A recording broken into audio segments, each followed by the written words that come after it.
Welcome, ladies and gentlemen, to the Film Club podcast, where every month me and Miss Boo pick a different subject of conversation to talk about. A director, an actor, a genre, or franchise. I'm Dean. I'm Boo. And this month we're talking about musicals. And today we're talking about Singin' in the Rain. I guess we open with story time with Dean. Yeah, we should, because Dean, who loves movies, who collects movies, has never consciously seen Singin' in the Rain, even though his family objects to that. No. Here's the thing. So, story time with Dean. When I was really, really young, I'd say like 5 years ago. 5 years old, my mom used to put on Singin' in the Rain for like me and my brother, right? But again, I'm like 5 years old, like 5 or 6, and that's the last time I saw that movie, and that was... We are 20 years out at this point. A little bit more than that. So I have no conscious memory of it, but I put it on, I'm watching it for this. And there were two parts that just, like, the lizard brain came back. Like, I was getting flashbacks. It was, Make him laugh? Make him laugh. Yeah, make him laugh. I was like, I could do this entire song myself. I don't think I've seen this in 20 years, but I must have watched it a million times as a kid. So your mom was right. My mom was correct, yes. And the other one was the ballet sequence at the end. And I could never figure out where the thing with the giant white cape dance thing number was from. Like, that image I've had in my brain forever, but I could not figure out what it was from. Yeah. And now I'm very glad I found it. This movie's great. Or that scene might have, sparked when we went to go see La La Land. And that's during the epilogue scene where you've got people running and the bright colors and the costumes, and it's just like... Also, I'm gonna throw this out here. Damien Chazelle owes some people some fucking money, because Jesus Christ, he steals so much from, like, Gene Kelly musicals, from Singin' in the Rain, American in Paris. I would say be inspired. I mean, some of this is pretty fucking close. It's a 70-year-old movie at this point. It'll be turning 71 in April of this year. But, but Singin' in the Rain. So that was the last time I saw it. 20-some-odd years ago. It's just a relic of a memory. But really liked it now. What about you? When was the last time you saw it? Or when was the first time you saw it? I grew up with this movie, so consciously I remember, I think maybe high school was when I saw it, in its entirety and could, respect it as a film, because growing up with it as a kid, you remember the big musical numbers. You're not really following the storyline, and this is a new generation, ushering in the talkies, and how, difficult it is to put sound and acting together and not get, people walking down the stairs with their pearls, and that's all you hear is the pearls clanking, or this guy with his cane, let me just throw the cane, and, clunk. Yeah. And it's hilarious. It is a thing where I'm kind of glad that I watched it now, because I can appreciate it more as a film. Because, like, the musical numbers are great, it's a 1950s musical. The plot, does not really matter, guys. But the story that's going on is this satire of this old Hollywood system. It's also a love letter to, like, this era of Hollywood. It's this movie that's kind of melancholy in certain ways, like how you look at it. And it's this really, like, beautiful movie. Yes. Like, granted, if I watched this as, like, a little kid and just grew up with it and it's just like, he's singing in the rain, I don't think I would have appreciated it as much. But yeah, this is a banger. A straight hood classic. Sure, but I've been trying to tell you, this is a classic, you should watch it, and you're like, no, forget you, boo. I've never said that. It's just like, I'll get around to it. Because it's a thing where I think I have just always had a interesting relationship with musicals. That's kind of why we're doing Musical March. But it's interesting that you getting around to it took us creating a podcast for you to finally watch it. Correct. But, that's the thing. Like, musicals, I remember musicals growing up as a kid, and musicals were usually, like, the movies my sister really liked. So I've seen... Because your sister has good taste? Yes, she also did musical theater for, like, a decade. Yeah. So I, like, watched a lot of them, but, they were my sister's movies. So, like, I've seen, I don't know, like, a bajillion of them, but I don't really, like, gravitate towards them. I'm like, oh, those are her movies. I'm watching, like, Predator over here, and she's watching, like, Moulin Rouge over there. Well, yeah. Yeah, I like Moulin Rouge, but again, that's another one I haven't seen in like a decade plus. But yeah, so very happy to finally deep dive into some classic movie musicals that have no place in my brain right now. But yeah, You're a weird man. Yeah, but I'm your weird co-host who's gonna tell everyone what Singing in the Rain is about. I mean, you actually do have the back of the box today. I do have the back of the box today. It's a nice box. It is the that's disc special edition. Yeah, that's an old one. Yeah. Again, this was my sister's copy, so this is. It looks like this is from 2002. This is a 2002 DVD. This is probably like the first DVD release. It could actually. be. Yeah. But yeah, so this is very old, so I'm very happy to watch it on this one.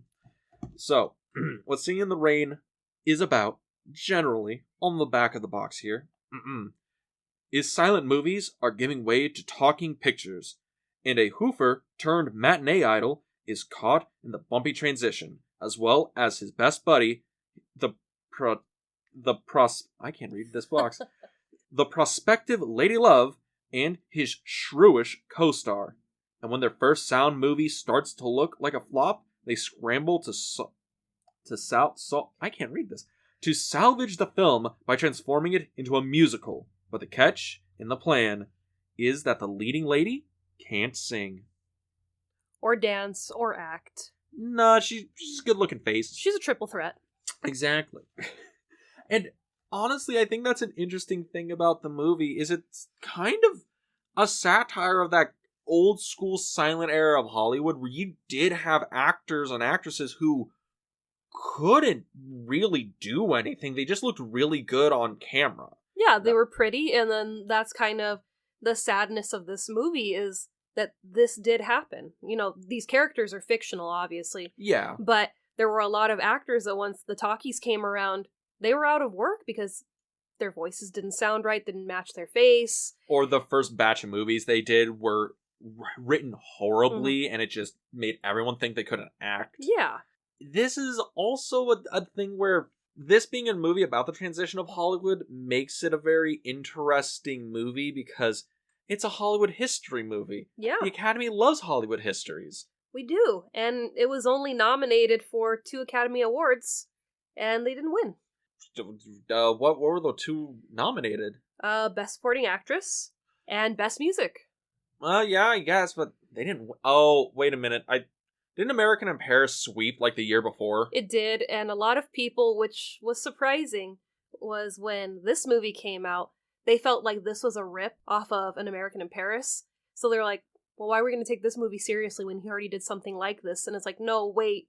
This is one of the greatest movies of all time, and you're missing it. I mean, it kind of makes sense because American in Paris for a long time was considered the better of the 2, right? And it wasn't until like the 90s where it kind of swapped. No, I mean, it was a big deal once this movie came out. They also got really smart with this movie where they really touched base with marketing. So they were selling umbrellas, the sheet music, the vinyl. So it's kind of like they kind of figured out, hey, we're going to release this and we're going to do it like now how we release movies where you get the soundtrack. The big media campaign, campaign. Exactly. So it's like, you know, this movie was really smart, marketing-wise, production-wise, because, I mean, this is number 5 on the AFI Top 100. I don't know where An American in Paris falls. Oh, it's not on the list. It's not? It was on the list in the 97 one, but it has since fallen off. Which is why I'm like, American in Paris used to have this really big love, and people for a while thought it was as good or better than Singin' in the Rain. But in the 80s, 90s, basically those 2 camps kind of pulled apart, and Singin' in the Rain just went straight to the top. Because honestly, because we watched American in Paris last year. And that was your first time watching it. Yeah, and it was probably my first Gene Kelly musical, like, that I consciously remember as an adult. And I thought that movie was really good. The ending ballet sequence was phenomenal. And seeing Singing in the Rain, I'm like, oh, this is just American in Paris, but like just generally better overall. Like, the songs are just one notch better across the board. The dance numbers are way more intricate. The ballet sequence at the end of Singing in the Rain is beautiful and fascinating. And also, like, there's a part in there where I'm like, how did this get past the censors? Like, what the hell? Is it the legs? With Sid Charisse in that Sid Charisse, yeah. in that slinky green dress. How did that woman is the reason the production code was designed in that sequence. I mean, my word. We're looking at the back of the box and it says G. It's rated G. We are on the verge of a triple R rating in that sequence. My word. It's not triple R rating. It's PG-13. It's just legs. Yes. She's, a lot of legs. She's vamping him. She's, seducing him. But I love that whole ballet sequence is telling a story of, he's this crazy kid that he's gotta dance. Gotta dance. And he comes to Hollywood and just showing, the arc of, I've got talent, I've got drive, this is what I want to do. And just seeing him, elevate to stardom and then kind of, get forgotten a little bit. And you see the next kid coming through who's excited. He's got to dance too and he wants to be a star. That's Hollywood. That's just cyclical nature of stardom. It's just, this big circle where, it's just, okay, you rise to the top, you go back to the bottom, and someone fresh and new comes in, and it's a circle of life. It's really interesting because the movie is making a comment on stardom, a comment on celebrity, especially of this, like, early Hollywood era, but before we get, like, really deep into, the messaging, the meaning, the story, the all that stuff, I want to talk about the man of the hour here, Mr. Gene Kelly, who's directed all the dancing sequence, right? He choreographed them, and I believe he directed them, and he stars in it. He choreographed, starred, and co-directed the movie? Yeah, because it's a weird thing, because there were two directors. One did all, like, the non-singing and dancing parts, and then Gene Kelly directed all the dancing parts. Yeah, Stanley Donen would be the one that choreographed everything else, and Gene Kelly took over the other half of it. Yeah.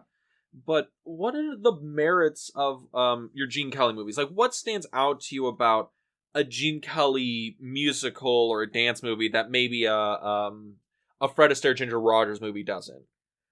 Well, I think with, like, Fred Astaire and Ginger Rogers, their movies are very dreamy. Mm-hmm. You feel like, you're floating on a cloud with them. They kind of give you that feel. And with Gene Kelly, it's just, the world is just such a beautiful place. They're very vibrant and bright, and it's like, yeah, I could see you being real people. There's an authenticity to a Gene Kelly. Because it's like, Don Lockwood could have been any big silent star in the 1920s. Mm-hmm. And the Gene Kelly movies, this is just, a man, that's just out of, that's come from heaven, is just here to swoop up the most prettiest girl here and dance on a cloud with her. It's so fantastical.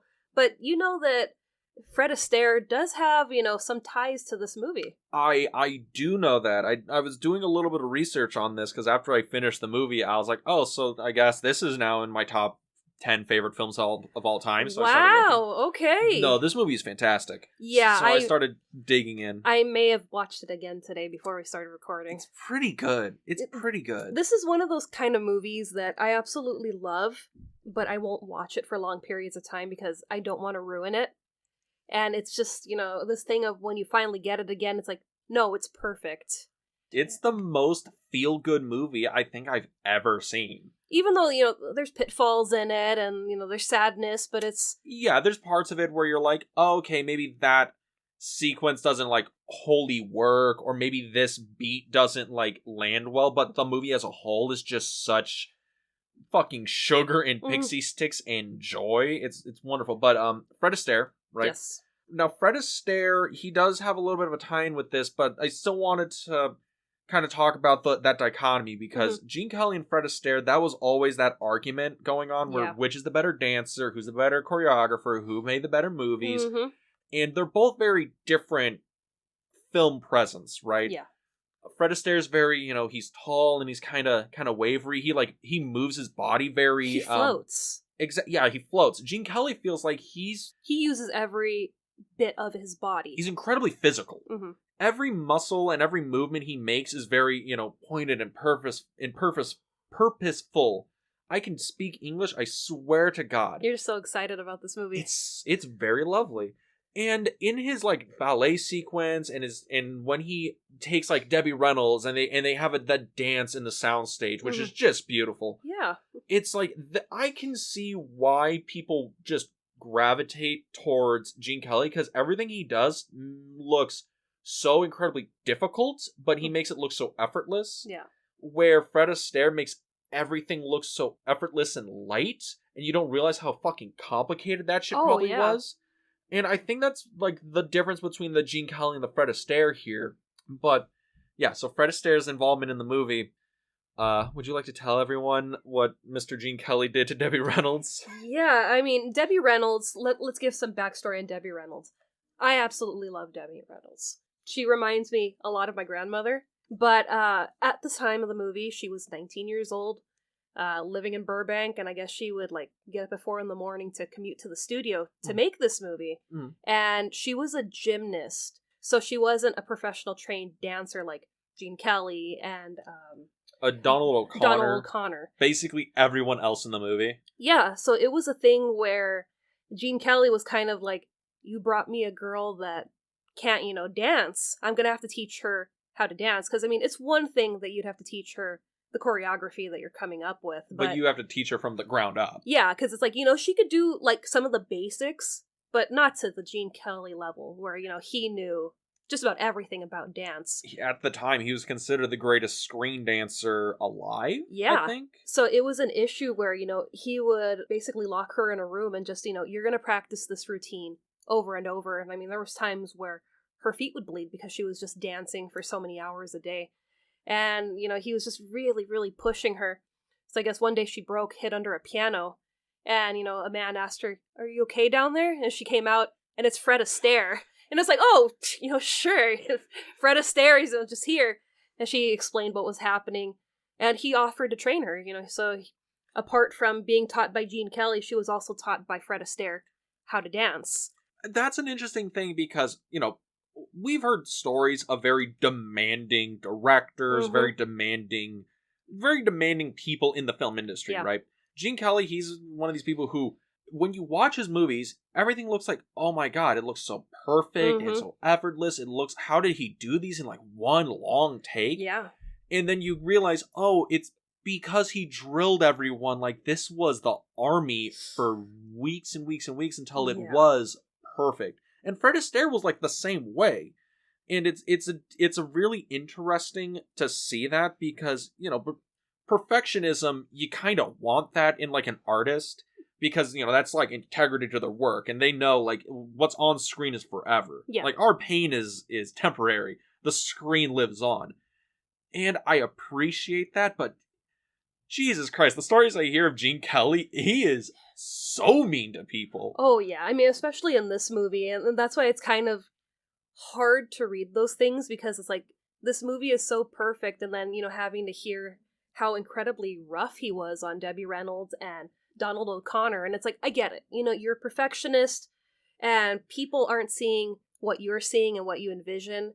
So it's hard trying to get people to do what you want them to do.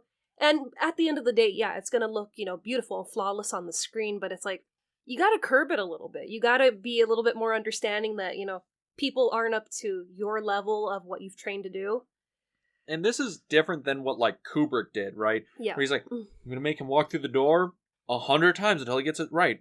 That's walking through a door, or like, I'm going to have him say this line 100 times, or whatever. Like, that's one thing. Gene Kelly's like, I want you to do a running wall backflip until it is perfect. Well, Gene, like, sure, like, what is that going to take? 2 or 3 times? Like, yeah, I can do that. No. Until it is perfect. Did you read about that scene, about that making of Make Them Laugh? Yeah, Make Them Laugh, which, by the way, we're going to get into that. That is the greatest musical moment in the movie. But Make Them Laugh. I'll beg to differ. But Make Them Laugh, that Donald O'Connor was like a 4-pack a day smoker. Yeah. And also, like, I get it, it's 1952. We didn't know how bad cigarettes were, but fucking 4 packs a day, man? And you're a song and dance man? My word. You were made of different shit back then. Yeah, I mean, we're not their stock. I mean, we take a run at a wall, we're gonna go down. We throw ourselves on the carpet, we're not getting back up. I mean, this man is just going to the point where he ended up in the hospital and was hospitalized because, I mean, he was just completely exhausted from doing that. And the kicker, I don't know if you saw it, was that when he came back to set, there was an accident and they lost the final cut of that scene and he had to redo it again. Oh, and God. I was just like, my God. Because the only part that I really know about that is that it was all done in like a day. Yeah. And I think that's the other impressive thing about like the Gene Kelly musicals and the dance sequences is that there's so few bits of coverage. There's so little editing going on. You're really watching these 3, 4, 5 minute long takes of him just dancing or any of the actors dancing and make him laugh. That's a long number. It is. And Donald O'Connor is doing slapstick. He's singing. He's doing pratfalls. He's doing singing. He's doing all these comedy bits. He's doing all these things all at once. You know, acting, singing, dancing, everything. And it's so impressive to watch. And I'm like, yeah, that makes sense how that would almost kill you. Yeah. Because what he's doing in the number isn't just, oh, I'm dancing with, like, another person and we both have to be in sync and we both have to get it right. It's, I'm dancing and my partner is Gravity. And Gravity is kicking my ass. And it's not like, you know, you see wires or anything. It's like, no, he's doing these stunts. The wall run thing, I was like, how, where's the wire? I was legit looking for, like, there's gotta be a wire. Is that there's a stuntman? No wire. And that's the thing. There's not even a stuntman. He does it, and then he turns like, see guys, it's me. And I'm like, okay. So, and then he turns to another wall and does it again. And then he turns to the third wall and goes through it. He goes through the wall and climbs back out.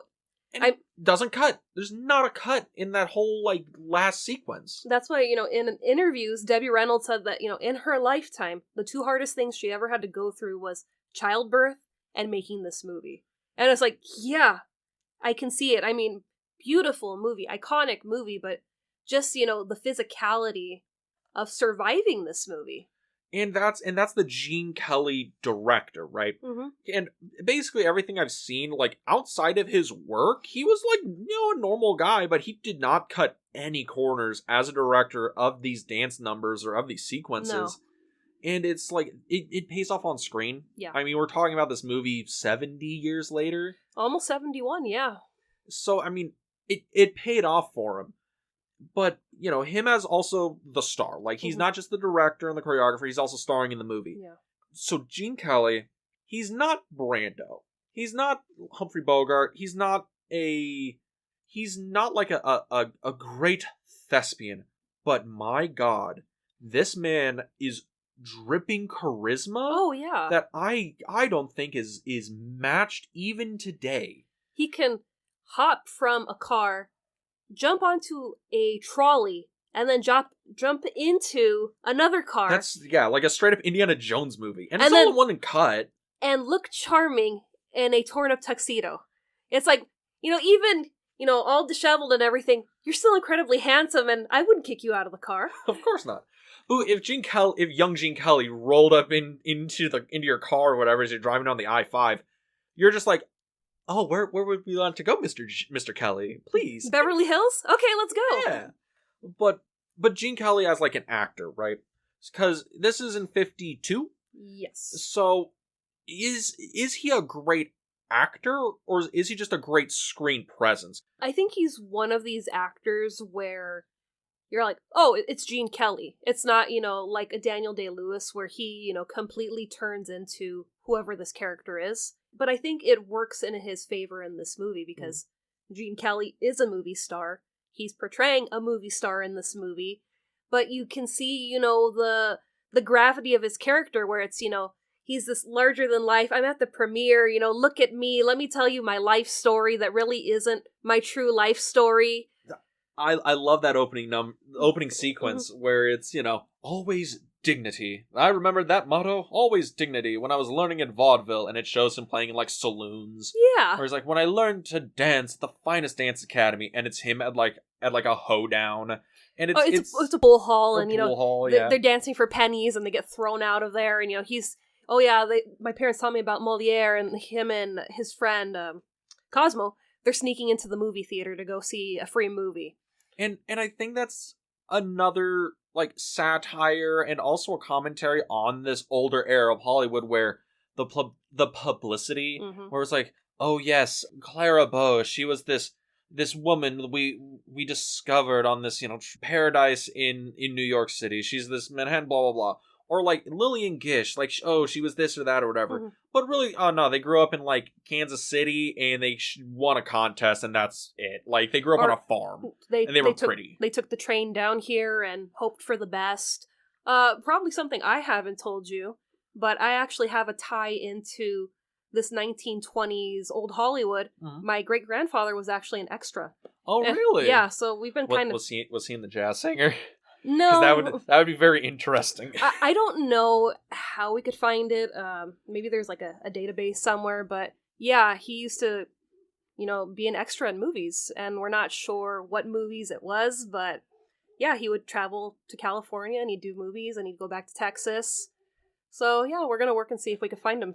Oh, well, I'll let you know if I find him in any of the old silent movies I watched. Yeah, you've got plenty of them, so I think we could look for my great grandfather. Well, yeah, but the thing is, this movie is about this era, right? Yeah. And, Gene Kelly's like, always dignity, always this, always that. And the falseness of Hollywood. The Hollywood machine is based on selling you dreams, selling you, like, unrealities. It hasn't changed. Exactly. And I was watching some old silent movies the other day because I'm a pretentious hack. And I mean, silent movies are really good.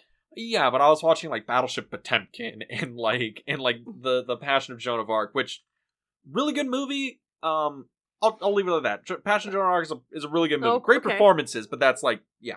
All right. But watching a lot of the silent movies and then watching them basically parodied in this at that premiere, I'm like, oh yeah, like when Gene Kelly's Don Lockwood runs into Debbie Reynolds' Kathy Selden, and she's like, oh, they're not really actors, they're not really doing this, they're just pantomime. If you've seen one, you've seen them all. Yeah, and I'm like, oh, okay, that's dismissive, but I mean, she's not wrong. No, because I mean, a lot of these movies... sorry. No, it's okay. It's just what I was going to go off of what you were saying was, a lot of these movies, they'd kind of figure out, hey, these big epics where, there's swashbucklers and sword fights, that sells. Let's make more of those, action adventure movies. And then you have some of the deep ones, kind of like the Chaplin movies, or what's the one that you really love? It's Summertime or... Oh, Sunrise, the Song of Two Humans, which is, I will throw this out there.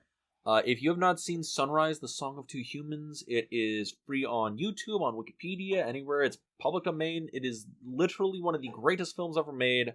It is almost 100 years old. It is perfection on screen. It has yet to be topped. It is wonderful. Go watch Sunrise. Yeah, that's why, By F.W. Murnau. Also the director of Nosferatu. I will stop interrupting. Thank you, Mr. Lockwood. Yes. But, yeah. Always dignity. No, you're good. Okay, all right. I'm done. I'm done with the bit. That's why it's like, I'll never crap on silent movies, because, I mean, you have some absolute gems from that era. And, you got the ones where, people, yeah, they're miming to the screen, but it's like now. You have movies that, just, will tear your heart out. They're just, so deep, and then you have movies where like, okay, that was kind of stupid, but it was fun. It's here to entertain us. Yeah, and I'm not being dismissive of silent movies or what she's saying. Yeah. It's just, you can really tell when these actors in a lot of silent movies were not like real. They weren't going to do like Shakespeare. Like, you can tell the actors who couldn't really make that transition. Yeah. I think one of the most famous ones is like Fatty Arbuckle, who was like a huge star, and then he just could not make that transition into sound. And there's a lot of cases like that. I don't know if like Charlie Chaplin, right? He held on to silent film for like 2 decades before he finally gave up. He was a lot like RF's friends in the movies, where they were just like, it's never gonna happen. This is just a fad, and then they're gonna go back to silent movies. And yeah, Chaplin was like that, and everyone thought, oh, okay, he's going to retire and he's never going to do a talkie. And his first talkie was The Great Dictator, and one of the greatest films of all time. Yeah, and his movie right before that was Modern Times, which was another one of the greatest films of all time. And I mean, like, there's also like Buster Keaton, who he didn't have a lot of like big hits or successes at once talkies came in, Harold Lloyd, a lot of like those silent era actors, once, you know, talking became like a necessity, it wasn't a fad anymore, couldn't make the transition. Like the director portrayed in this movie, Dexter, he's one of those directors where you can tell, oh, he can't make that transition. I mean, even when he's doing the sound like the sound scenes with hilarious. Yeah, with Lina Lamont, played by Gene Hagen, who is absolutely the funniest part of this movie. Yeah, and originally her character, Lina Lamont, was written for I love this actress, and I'm always thinking I'm gonna second guess saying her name, but it's like I know it by heart. It's Judy Holliday. She was in Born Yesterday. Is that a hard name to remember? Judy Holliday. No, because I always think of Billie Holiday. Oh, and it's just like it's not Billie, it's Judy. But Judy Holliday was in Born Yesterday, a movie that was on the list for the podcast at one time. We're gonna have to find a place to put it because it's a great movie. I know you haven't seen it. Probably not. But Lina Lamont was written for Judy, and she couldn't do it at the time. And apparently, Gene Hagen, who plays Lina Lamont in the movie, is friends with Judy Holliday, so she kind of picked up her mannerisms to portray this character. And it wasn't until I was doing the research that for the movie or for the podcast that I didn't realize that it wasn't Judy Holliday in this movie. Really? Yeah, I was... Did you think it was Judy Holliday? Yeah, I was so convinced because she sounds just like her. And it just completely threw me. And, you know, the platinum blonde hair. So I was just, you know, completely thrown until I was like, wow, it's two different people. So I was like, wow, Gene Hagen did a really good job. Well, the other thing is Gene Hagen's doing this, you know, really shrill, squeaky voice. And the bit is, oh, she has this such annoying voice. She has this, she can't really sing. She's a horrible singer. And she's showing off like, oh, no, this was like a real thing. Like certain actors just could not make that transition. Like we mentioned, Bela Lugosi, you know, who had a very thick Hungarian accent, and that really limited his career when he came in after like Dracula. I mean, he was also learning English through movies. Yeah, and with the Gene Hagen role, Lina Lamont, she is also doing something interesting because, you know, it's not her voice, and the moments where Kathy, Debbie Reynolds' character, dubs over. And we're like, oh, wow, like, Debbie's perfectly mimicking her voice. And it's like, oh, no, it's just that those moments are when Gene Hagen just speaks normal. Yeah. And I didn't realize that. And I was like, that's amazing. That's just kind of cool. And the movie's also showing, like, oh, movies are artifice. Like, they're all created. Like, we are building dreams. We're building these fantasies. And just showing, you know, how new the technology is where we're, you know, creating dubbing. And it's just, you know, these little things where... Now it's, you know, okay, so they're going to dub this, you know, for that. But in this movie, it's big. Yeah.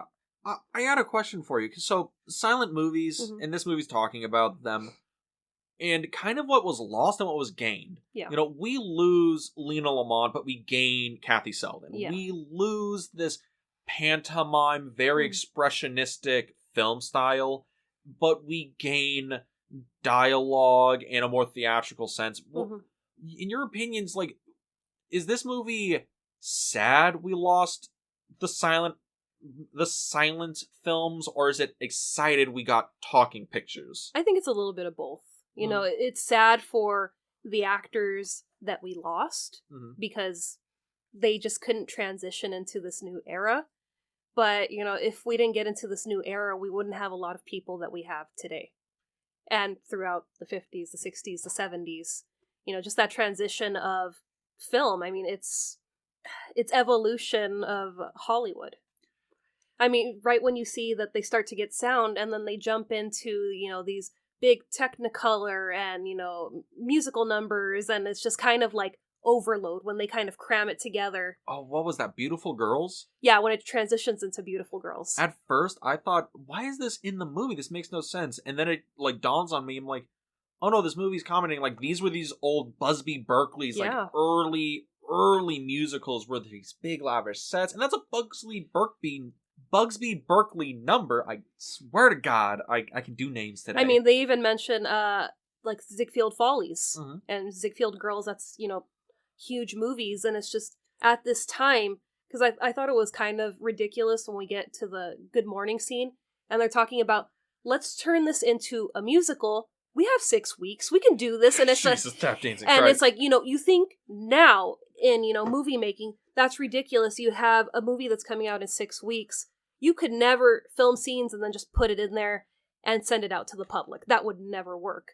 But in this time, along with the silent movies and now transitioning into to the talkies, they could totally make, movies and movies and movies. Oh no, that is a falsehood. So here's the thing: back in the silent era, your average like movie production runtime was like really short. That's true. It was like 2 months, 8 weeks, or whatever. And you can pump out a full movie. It's not like now where it takes years. Yeah, because silent movies you didn't have to sync anything. Mm-hmm. You can light however you want. You can just do takes, whatever. It was much easier. Yeah. When sound came in, everything quadrupled in terms of production time, and yeah, it was easier because you didn't have to care that much about quality. But you saw Broadway Melody, and he's like, "Don't worry, it'll be premiered next week. I'll only need like 3 days to shoot it." I'm like, in real life that took them like 3 weeks to shoot Broadway Melody. Yeah. Like there ain't no way they're doing all these musical numbers in 6 weeks. I think Broadway Melody was the most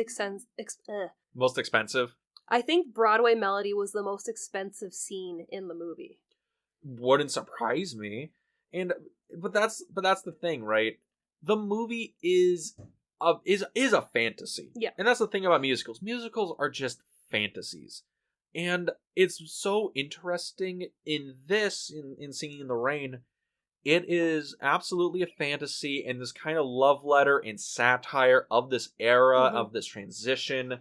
And I think it's kind of beautiful mm-hmm. because it's definitely misses that old era of that silent Hollywood, that transition, and it's so exuberantly happy that now we can sing and dance and actually do musicals, right? Because musicals only exist because of talkies. The first talking picture was The Jazz Singer, which, in all intents and purposes, was a musical.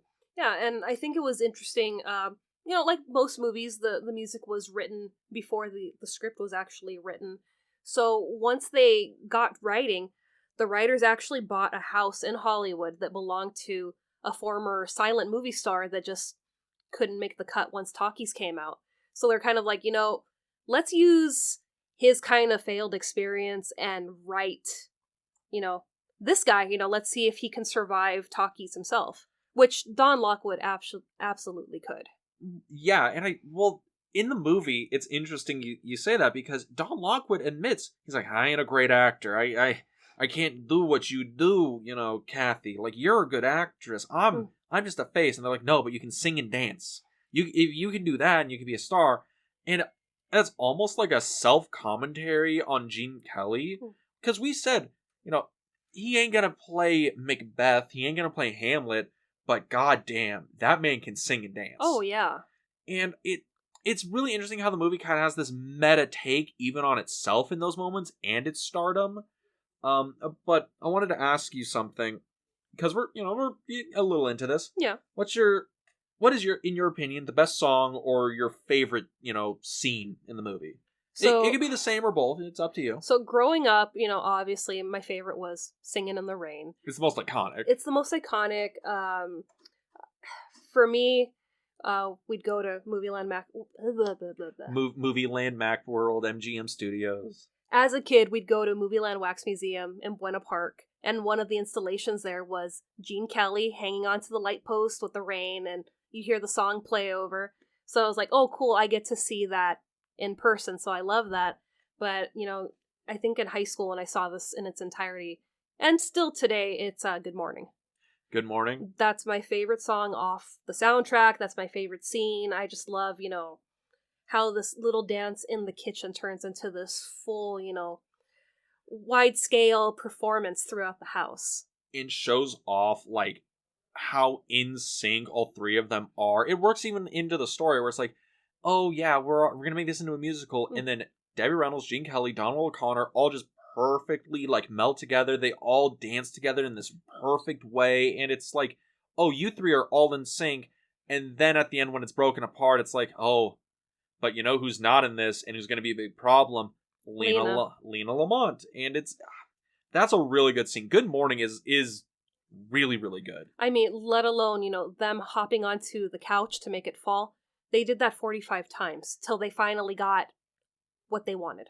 Well, what Gene Kelly wanted. I'm almost convinced what was the name of the actual director of the film?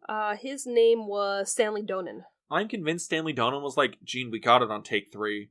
Why do you want to keep doing it? He's like, It is not perfect yet. It is not perfect. I am Gene Kelly and it is not perfect yet. Dance, monkeys, dance. And I mean, you have I imagine he probably yelled that a lot. Dance, monkeys, dance. I mean, you just get that from other movies and TV shows. I'd imagine Gene Kelly would have said it at least once. But I mean, Gene Kelly's a lot like other artists where, it's not perfect until he sees it's perfect, and we'll just keep going and going and going until we finally get it. And I mean, I watched that scene 2 times in, under 24 hours, and I looked to see if anyone breaks out of form. No, they are, a well-oiled machine throughout that scene. And that's the thing that goes through the entire movie is well-oiled machine. These actors, these performers, they know exactly what they're doing. It makes everything look so effortless and seamless. How the movie shot makes the dancing way more impressive. Mm-hmm. And in my opinion, Good Morning, that's fantastic song. Yeah. Probably top 3 in the movie. But it's not Make 'Em Laugh. It's also used in a Folgers commercial. So every now and then... All right, now it's in the top 5. It's gone down. They'll break it out. So it's one of those ones where it's on my Apple Music, so every now and then I hear it. But it's like, I might hear it in a commercial and then I'll have it stuck in my head for a week, because it's such a good song. It's simple and then it breaks out into this really big piece. But Make 'Em Laugh is your favorite. You're sticking with that? Make 'Em Laugh is definitely my favorite musical number, because it's just Donald O'Connor is going off the walls, and it's a thing where it reminds me of the movie Sullivan's Travels. Mm-hmm. I don't know if you've seen it. Yeah. And it's a Preston Sturges movie, and he's talking in that movie all of these actors and hoity-toity artsy types want to make these hard, dramatic movies, but people want to laugh. Life's hard already, guys. Yeah. People want comedies. They want lighthearted, Yeah. The world sucks. When you go to a movie theater, the world doesn't have to suck. And when Donald O'Connor's doing, Make 'Em Laugh, and he's saying, Dad always said, be an actor, but make them laugh. Be an actor, make them laugh. I'm like, that's a nice, message. And it reminds me of that Preston Sturges movie, Sullivan's Travels. And I think it's a very good and smart thing. Mm-hmm. And it's also commentating on the film where it's like, guys, Singin' in the Rain. It's a feel-good movie, guys. We're here to make you laugh, make you happy. Life outside is rough, but in here, it's just singing in the rain. It's just pretty. But the best scene in the movie by far. Okay. Is gonna be it's Broadway melody. It's that entire ballet sequence that is it is awe-inspiring. It tells a story. It tells a story with no dialogue. It's this beautiful ballet sequence. I can tell Gene Kelly probably adored the movie The Red Shoes by Michael Powell, because my God, this takes some homages from it, and it is beautiful. I did find, the facts about it. It took a month to rehearse it. Yeah, that's about right. It took 2 weeks to shoot it, and it cost $600,000 to make it, a fifth of the overall budget of this movie. Yeah, that sounds like a Gene Kelly move. Just a power move, But I don't want to talk for 20 minutes in the movie. I just want to dance. Well, we gotta dance. Gotta dance. But I love that, this big elaborate scene that costs, a fifth of the budget, is him explaining it to RF. And RF's like, I don't really see what you're trying to tell me, but I trust you. And I love that because that explains why it looks so fantastical. It's his imagination. It's all imagination. And then when you go into his imagination of him telling him the story to RF, and then it goes deeper in his imagination when he sees Sid Charisse come in, the vamp dance, right? Yeah. And then that's another level where it's completely expressionistic, where it's that giant flowing white cape thing, and he's dancing around her, and for some reason it's floating 45 goddamn feet in the air? Well, no, it was a huge piece of fabric. So it's like, they wanted to show off just how vast this space is. And that's, Gene Kelly. It's like, yeah, this might be 45 yards of fabric, but I'm going to run it and I'm going to make it look beautiful, which he does. But it was interesting.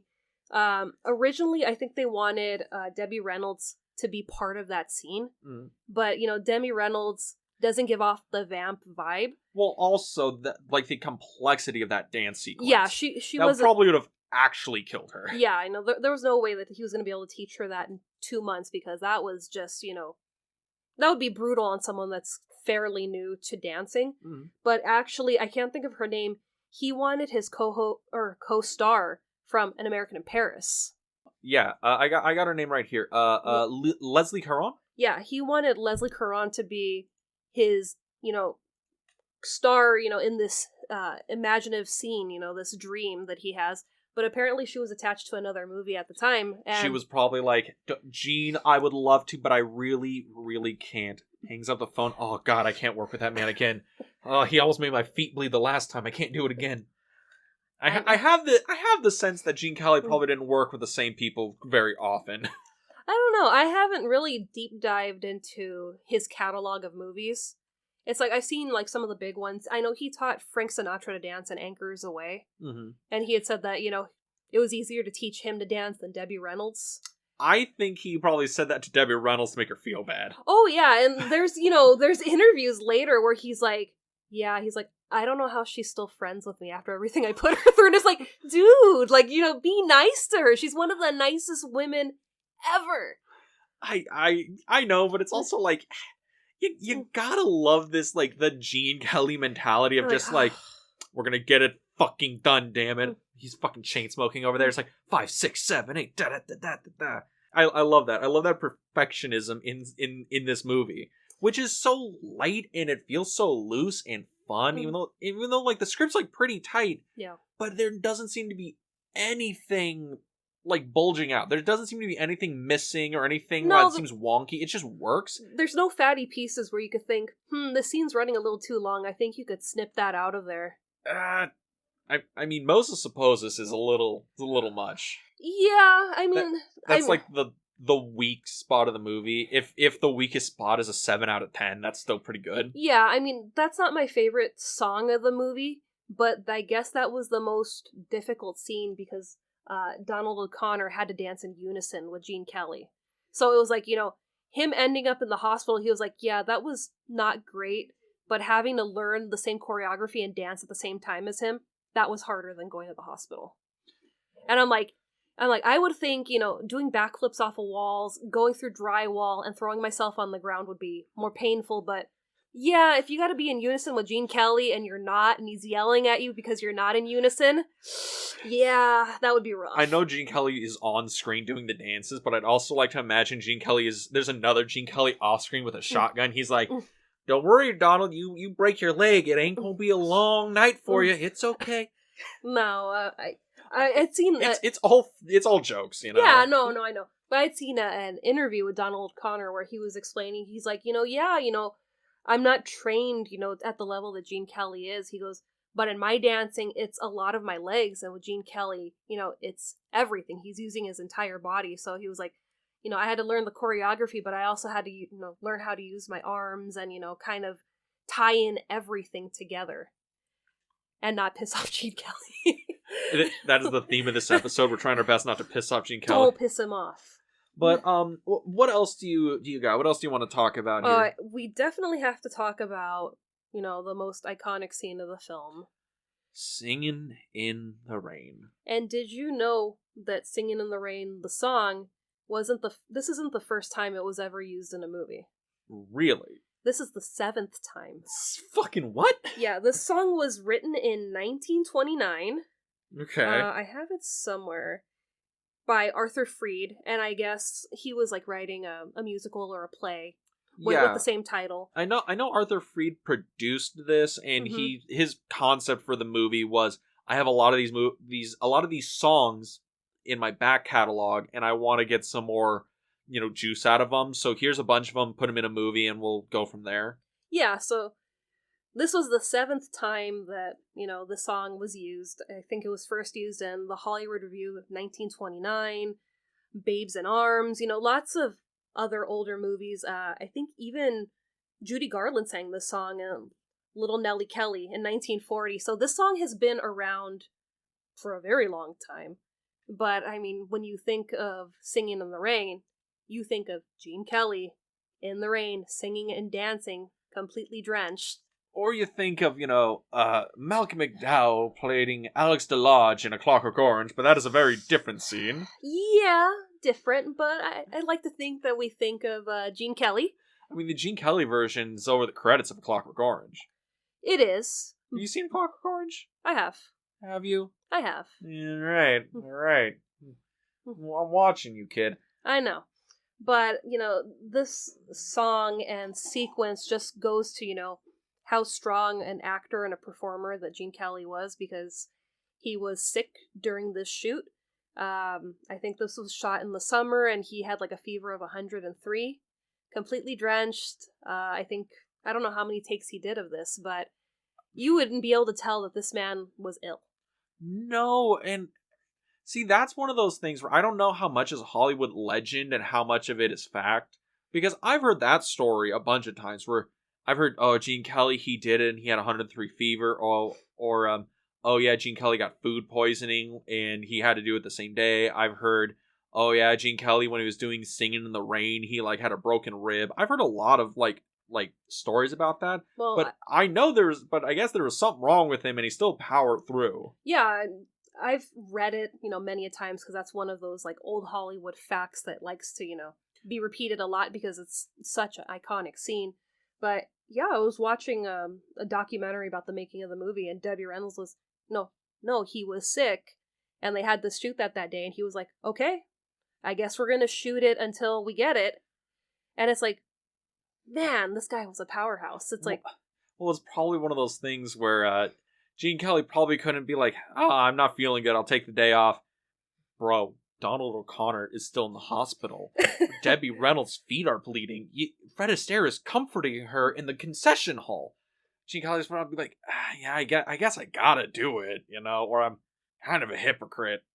But yeah, Singing in the Rain, that sequence it has been parodied a million times. It has been copied a million times. It's been used to advertise cars and stuff like that. Yes, it has. And what is it about that sequence that's just so iconic, that just keeps coming around?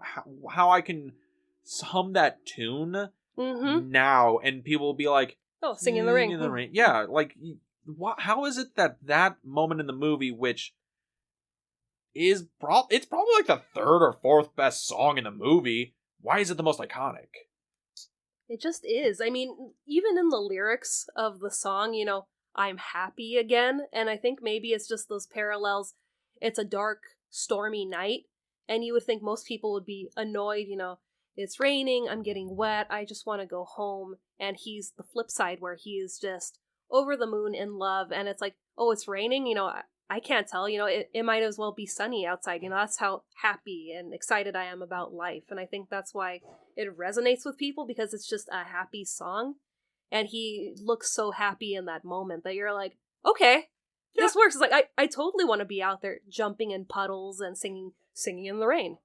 And I think that's the beauty of the movie. I said it earlier, this is the most feel-good movie I think I've ever seen.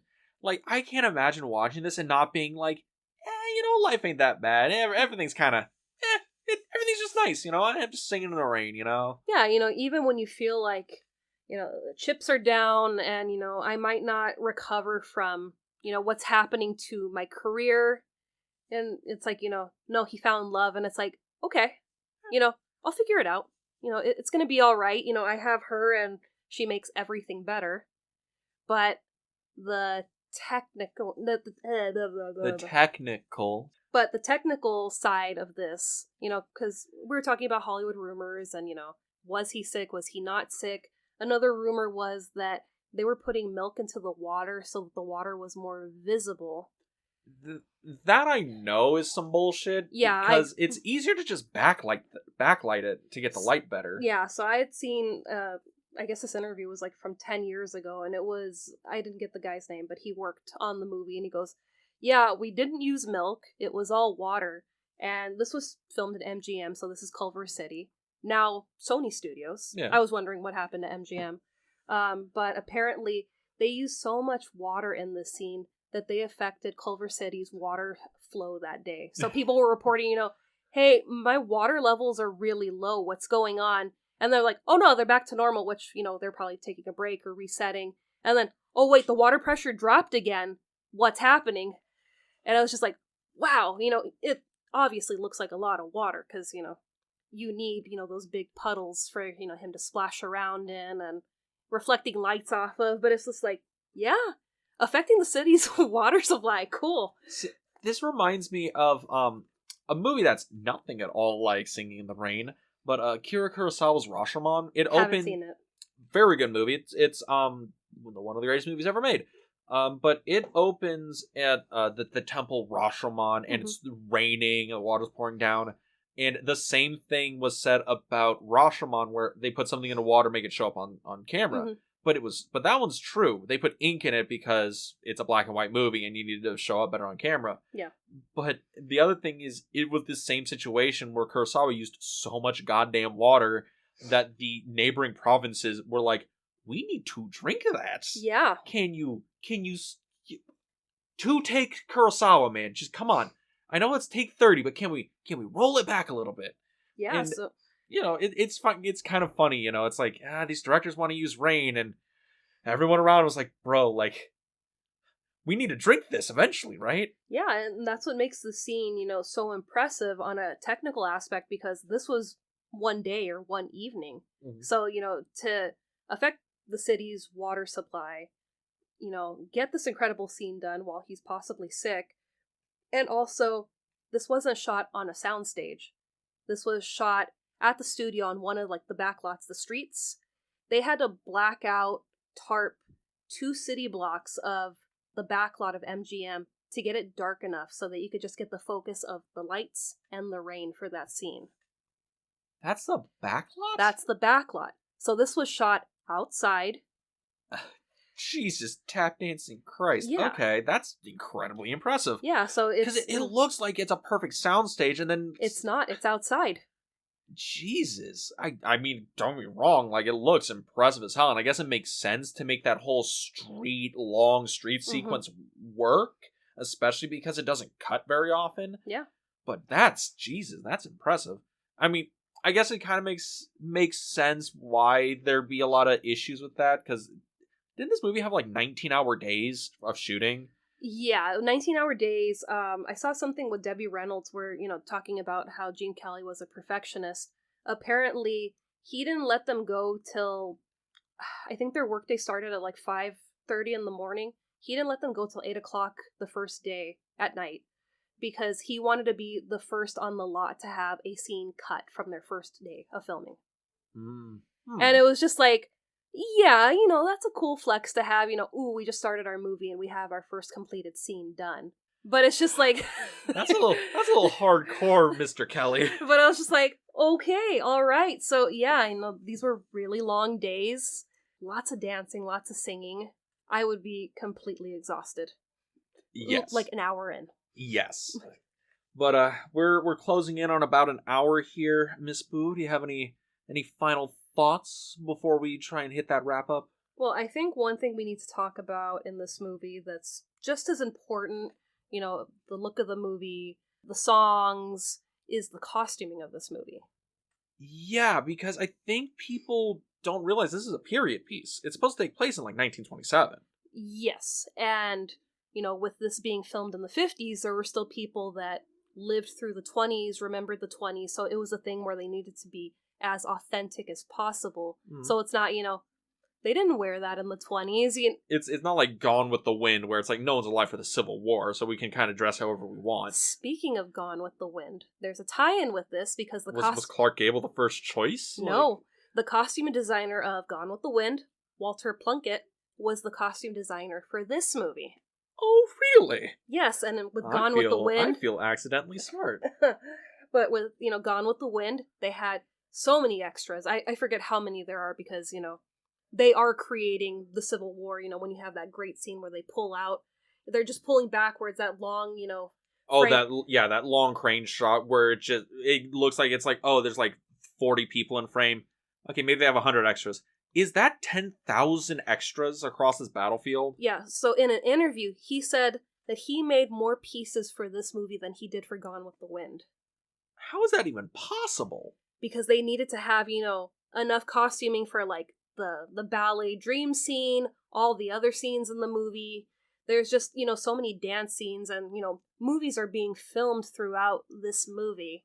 I mean, that... Actually, because there's 3 or 4 musical numbers where the extras roll in and there's like 80 goddamn people on screen and they all are dressed completely differently, and each scene they are dressed completely differently. Well, there's also that scene right before the studio stops and they're going to transition over to talkies.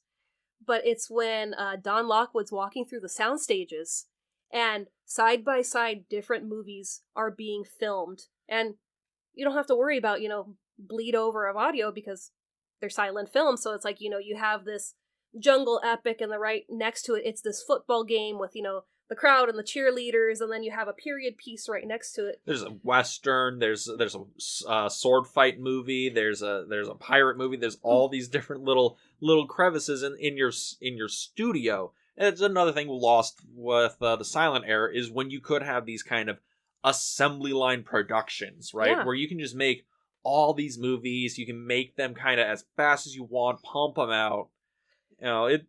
That is an interesting thing, and that does explain why there's so many costumes in this movie. That's fucking wild. I mean, the price tag of the costumings was $150,000, almost $160,000 just on costuming for this movie.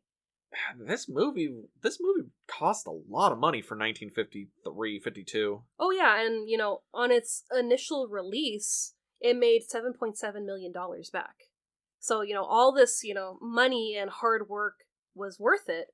But, tying into the costuming and everything, why that's so important, Debbie Reynolds was a very big advocate for, preserving Hollywood history. So throughout the years, she would... Oh, so that's why you love her so much. Well, that too. I mean, she gives me plenty of reasons to love her. Halloween Town. I love her. Oh, that's right. She's like the grandma in Halloween Town. Oh, shit. So I've seen Debbie Reynolds many times. Okay. Yeah.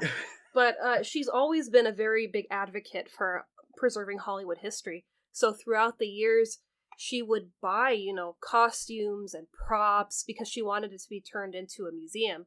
So eventually, she bought back every costume that was in this movie, and she had it in her catalog. So it was this thing where she wanted this Hollywood, museum that would honor and pay homage to the movies of the past, their costumes, their props, whatever of it. And a large amount of that went to the Academy Museum.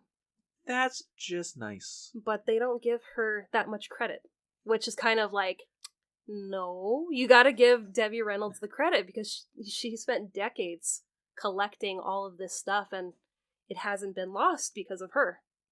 But you know what? I think to honor Miss Debbie Reynolds and her, preserving Hollywood history, people should go out and watch Singing in the Rain. Absolutely. Any final thoughts on Singing in the Rain? I do have a fun trivia fact. All right, you're going to hit your fun trivia fact. We'll tell people what's next week. What's your fun trivia fact? Debbie Reynolds in this movie was 19. Mm-hmm. Carrie Fisher in A New Hope was 19, her daughter. Carrie Fisher was 19 in She New Hope? She was, yeah. All right. And then, just to tie it in, not part of the Reynolds-Fisher family, but Natalie Portman in Attack of the Clones, 19. George Lucas has a thing for 19-year-olds. Except I don't think Debbie Reynolds ever worked for George Lucas. But next week... Next week is another Dean pick. And we can make fun of him because he hasn't seen this movie either. Well, yes, I haven't seen this one either, but... Technically? Probably not even technically. I don't think I've ever seen this. And this is weird because it's my mom's favorite movie. Yeah. But the reason I haven't seen it is because it's like a 3+ hour long movie. Yeah. And my mom knew she couldn't get my hyperactive little kid person to watch a 3.5 hour movie. But it is The Sound of Music, yes. which everyone argues is like the other greatest musical of all time, and it's another one of those like super iconic movies. It is. It's a movie that I don't really know all that much about. I know like 1 or 2 songs from it, from like just pop culture. Yeah, there's a lot of songs. 3.5 hour movie. It's 3 hours, you know. But yeah, that's gonna be what's going on next week. Yes. But where can they go to listen to it? If you want to listen to us on a different platform than you currently are, you can find us on Apple Podcasts, Spotify, Anchor FM, and YouTube. Yep, you can go to our YouTube channel, The Film Vault. That is The Film Vault on YouTube, where we try and upload video / slideshow versions of this podcast whenever you can get the chance. You can like, comment, and subscribe there. But if you want to follow us on social media, you can go to the Film Club Podcast on Instagram, where we post daily stories, upcoming episodes, trivia, and random adventures we go on. And with that, we'll see you next week at the Film Club. Have a good week, everybody.